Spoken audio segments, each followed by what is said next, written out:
1 millionlik kurs, ammo natija yo'q. Bu yerda o'qituvchi aybdormi yoki o'quvchi? Kelinglar shuni hozir ko'rib chiqamiz. Hozirgi kunda juda ham ko'p yoshlar o'quv markazlariga yoki onlayn kurslarni, qimmat kurslarni oladi, ammo natija o'zlari kutgandek yoki ota-onalari kutgandek bo'lmaydi.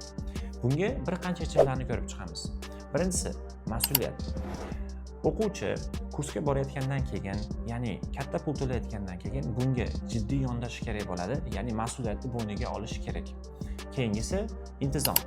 Darslarga davomiy ravishda qatnashib, aktiv bo'lib, darslarni qoldirmasdan davomiy ravishda o'rganishda bo'lish kerak sinf xonasida va sinfdan tashqarida ham doimiy yangi narsalarni o'rganib borish kerak bo'ladi. Keyingisi esa nazorat.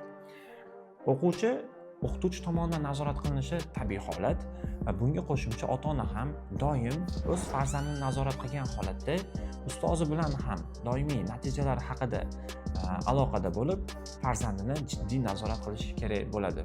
Mana shunda men o'ylashimcha natija ota-onalarga ham ma'qul keladi va o'quvchilar ham o'zlari kutgan natijani oladi deb o'ylayman. Xulosa o'zingizdan. Siz nima deb o'ylaysiz? O'z fikringizni izohlarda yozib qoldiring.